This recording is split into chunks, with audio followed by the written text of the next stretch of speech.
This is the first of two PowerPoint presentations for World Geography Week 1. There are two slides of learning objectives, and you'll note that we will cover a number of diverse elements of these key concepts reflect in this first diversity of the material presentation we will cover in this presentation.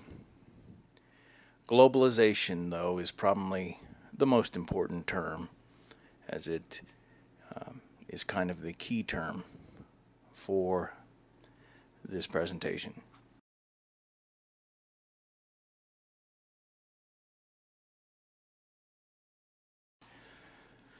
We live in a world of globalization. Indeed, the world is in the term globalization. We're in a time of increasing interconnectedness with other human beings, with the physical environment as far as our use of it. We have, in a sense, a real shrinking of time and space where we can do things round the clock and we can overcome the ancient problem of distance rather quickly. And we keep developing these two areas, time and space, and our ability to overcome limitations in each. So we have a direct definition from the textbook of globalization: the increasing interconnectedness of people and places through converging economic, political, and cultural activities. Economic globalization involves many elements that are covered in your textbook. Everything from transportation systems and the work and intervention of transnational corporations, free trade agreements, an abundance of goods and services for those who can afford them. But on the other hand, economic disparities, such as one might find in Mexico,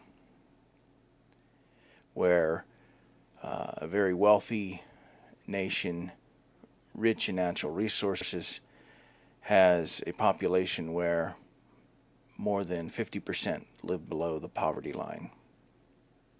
And of course, we have a very diverse and international workforce in various countries, including Southern California. Over on the right,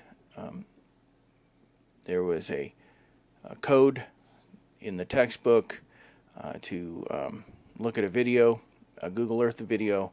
I've gone ahead and provided the link as well here. Globalization continues to have an impact on the human element of geography, a consumer culture that is spreading throughout the world, promotion often of Western values. Traditional diets are being impacted, and along with that, the region, for example, of the Amazon is being deforested in order to make way for cattle ranching, cattle farming. Languages are being impacted. In fact, certain languages are disappearing. And this has been in process for a while, but it's an ongoing process. When contemplating globalization and its economic impact, the book will bring out some of the negative aspects of the spread of the consumer culture. But recent economic historical analysis is also showing that for much of the world, the consumer culture has been responsible for the increase in the standard of living of so many people around the world.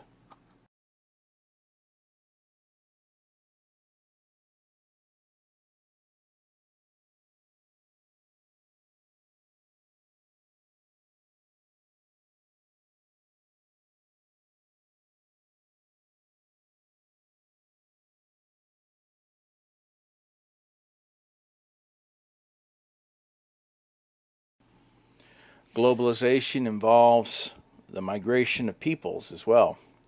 But I add a little note down at the bottom: migration is not new. Perhaps what is important is to note today why people are migrating. Some of the reasons are the same as they've been for hundreds of years. And of course, people were migrating long, long ago. We even have the story of Abraham in the Bible and his move from Mesopotamia to the Levant. One also thinks of the massive movement of peoples during the European Dark Ages, the so-called barbarian invasions. Of course, globalization involves geopolitics, and one of the most important institutions for dealing with geopolitics is the United Nations. While many have feared for a long time the rise of a one-world government, in fact, nothing close to that has occurred. But the United Nations does serve as a integration point for geopolitical endeavors and important matters. I really liked your book's definitions of the World Trade Organization, the WTO, the International Monetary Fund, the IMF, and the World Bank. On page 9, those three are clearly delineated. Globalization has had an impact on the environment. First of all, of course, it's had a major impact on native peoples in various areas, as, for instance, the Europeans, beginning in the 15th century, began to move out, and the Age of Discovery began, most famously with Columbus, for our side of the globe. Of course, it has also had an impact on the natural environment, the extinction of species of animals and plants, and as this slide notes, disrupted local ecosystems. The exploitation of other people's resources. One thinks of, in late 1984, the disastrous Bhopal disaster that occurred in India, and Union Carbide's involvement with the deaths of over 2,000 people. As your text writes, on a global scale, the richest 20% of the world's people consume 86% of the world's resources, whereas the poorest 80% use only 14%.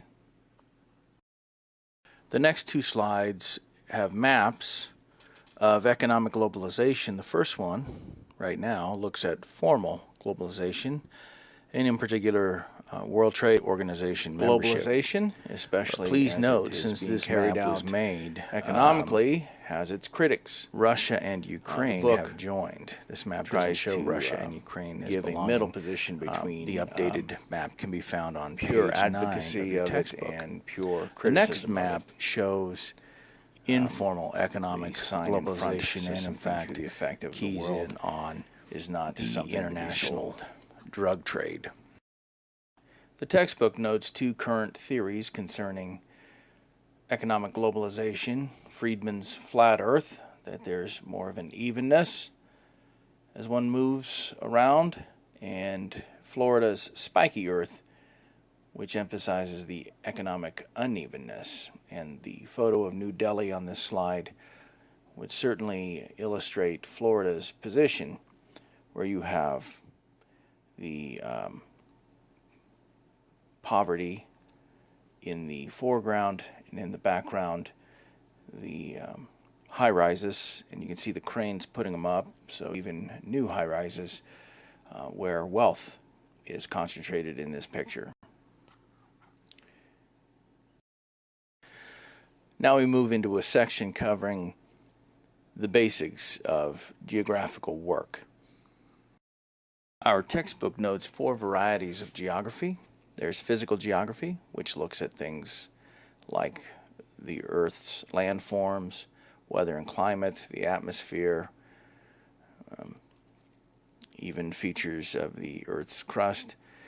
There is human geography, which looks at people living within the world, thematic geography, and regional geography. This slide notes areal differentiation and areal integration. Areal is from the word area.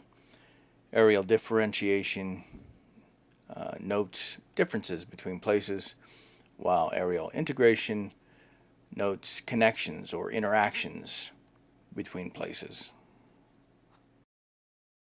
Here's a map of the Southern Bay Area, and here we have the application of the 3 different kinds of regional geographical labels. The formal region they are keying in on is the Santa Clara Valley. The functional region is the San Jose city limits. In other words, the laws of San Jose apply within those city limits, so it's very functional in that sense. And then a vernacular way of describing this area is the Silicon Valley. And that has been outlined in green. As you see, it'll even extend all the way up into San Francisco a little bit and over toward, on the other side, the east side of the bay, Berkeley, even out to Livermore and down to Morgan Hill, and almost down to the Monterey Bay with Scotts Valley. Here on this map, the world's regions are noted. Perhaps interestingly, we can see that Latin America includes Mexico, and in this regional representation, Mexico is not represented as part of North America, yet it is in fact part of North America. One would have to see the textbook more closely as to why that kind of difference was made. So you have the world's land masses, including the Pacific, which they're calling Oceania. Other geographical works would prefer to call it the Pacific. Cultural landscape refers to the visible material expression of human settlement. And I would add that wherever there is human settlement, there is culture.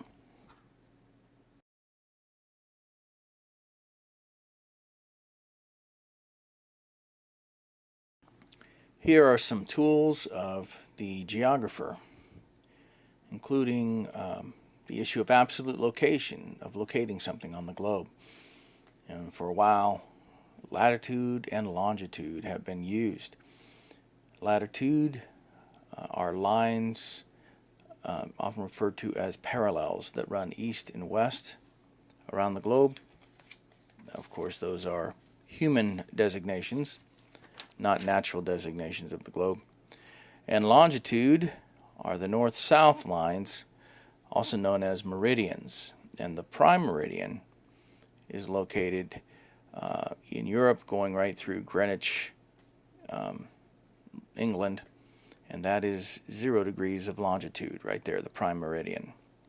On the other side is the side of the Earth at 180 degrees is the international date line.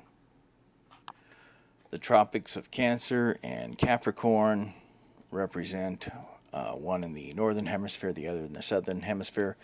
They are the latitudinal lines that represent the location of the sun overhead at the solstices, and there's 2 solstices in the year. the winter and the summer. Today, we're quite familiar with GPS, Global Positioning System, and determining for ourselves, right on our phones or in our cars, our absolute location according to the Global Positioning System. The Geographic Information Systems, GIS, which you have an illustration of on the previous page, or at least how it's built, is for helping to analyze certain things on the Earth. Choropleth maps are illustrated on page 18 of your textbook, using color to show, for instance, population density in India or climate for the continent of Africa. And then remote sensing is done, for instance, with Landsat satellites, which I have given a link to the U.S.'s Landsat satellite program.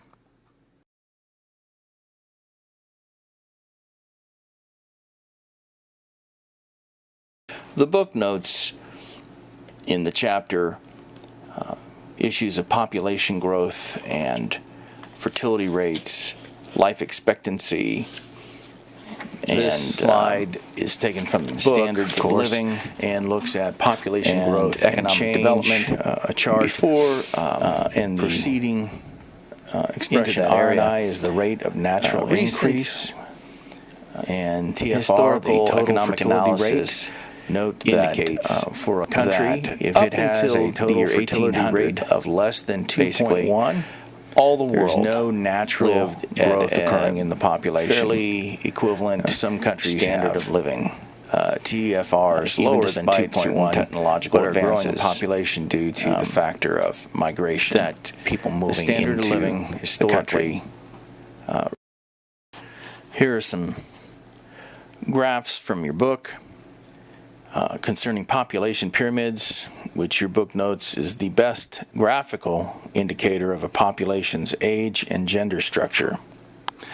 At the top is Nigeria with a nice pyramid structure indicating that there are far more people in the younger age groups than in the older age groups. That's a rapid growth situation. The U.S. on the left is represented as the slow growth example, with Germany on the right as an example of a negative growth population. This is an important graph tracing demographic transition, and I wanted to note especially because we're keeping in mind what was stated about 1800. In fact, let me say what the reason why 1800 is a significant date is it appears to be, according to Clark and some others, when the Industrial Revolution really kicked in and making a huge impact on global standards of living and life expectancy. Somehow they go together. Please note here for this graph from the book on page 25, the authors note, as a country goes through industrialization, see, there's our Industrial Revolution, its population moves through the 5 stages in the diagram. Indeed, the book further notes that stage 1 is associated with Europe's pre-industrial period, which applies to the world. But the Industrial Revolution first occurred in Europe, especially in England, and then you have this process, and the nations go through this demographic transition, which is illustrated on this graph. The world is moving ever more toward urbanization. As the textbook notes, 50% now of the world's population lives in cities. And by 2025, 60% will be in cities. And as the book notes a little later on page 29, 80%, more than 80% of the populations of Europe, Japan, and Australia, and the U.S. live in cities. Indeed, further comment can be made from the book. It says, generally speaking, most countries with such high rates of urbanization are also highly industrialized because manufacturing tends to cluster around urban centers. And in fact, if you analyze some of the countries where you have a high level of disparity between the haves and the have-nots, yet the country is natural resource rich, you'll also note usually a high level of agriculture for the people, and this, what it indicates is you have a country where it's wealthy with oil or minerals, but that it is not emphasizing industrialization in its country, and therefore the people have little direct access to what is going on with the minerals and the oil gathering, and really remain on the periphery then of the strongest part of that nation's economy, having to instead farm and ranch for subsistence.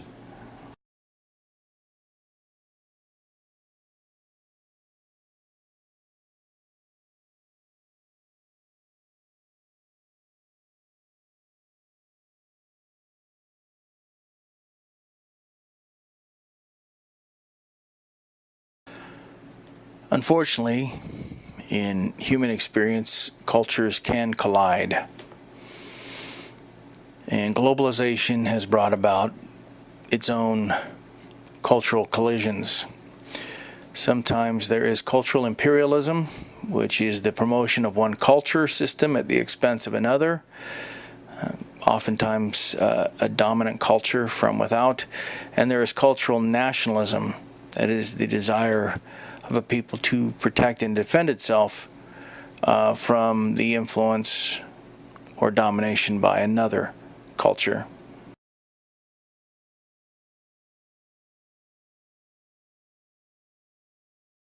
The textbook notes the major religions of the world. This map helps to illustrate the locations of various religions, at least as far as the dominant religion of an area. Please note, though, the textbook's distinction between universalizing religions and ethnic religions. Christianity is given as an example of a universalizing religion which seeks converts from various, even all cultures, whereas an ethnic religion is strongly associated with a particular area, such as Hinduism, or maybe not with an area, but a group of people, Judaism. When looking at globalization, it is important to note the roles of women and men within various cultures, and the impact that globalization is having on those gender roles.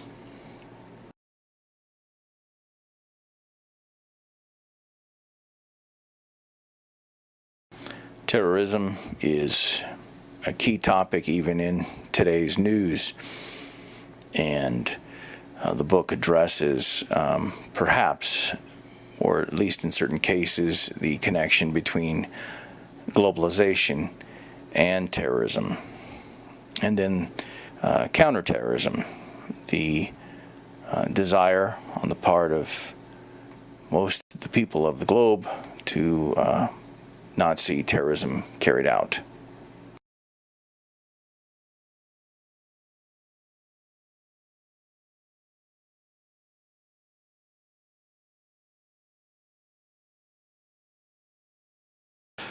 Economic development is a critical topic when discussing geography and so many other disciplines. It's related to education, to governance, and The book makes an important statement, which I've typed onto this slide. Anyone attempting to understand the contemporary world needs a basic understanding of global economic and social development. And the book makes an important distinction between economic growth and economic development. As I noted, you can have countries with real economic growth. Mexico ranks somewhere around number 15 of the economies of the world. But do you have strong economic development? Well, you certainly have some, but economic development, as the book points out, implies, quote, structural changes such as a shift from agricultural to manufacturing activity that also involves changes in the allocation of labor, capital, and technology. Along with these changes are assumed improvements in standard of living, education, and political organization. Indeed, I had noted earlier the difference between a country that has economic growth but where so much of the population is still agricultural in their subsistence and not implementing manufacturing and industrialization, where other countries, you have that going on, and of course you need your people to be well educated enough to participate in those industries.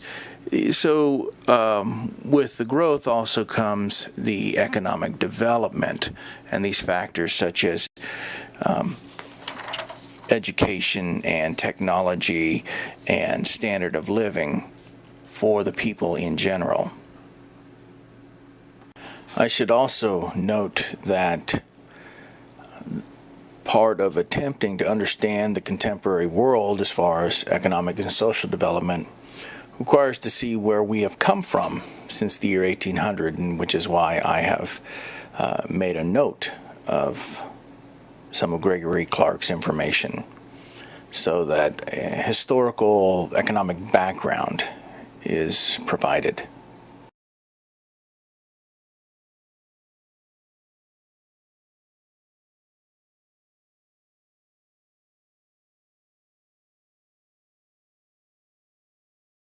The book notes that about 20% of the world's population, adult population, is not able to read. And as was noted before on economic development, literacy, education is very much involved in economic development. And this slide notes as well the importance of literacy and gender equity, leading to greater opportunities for women.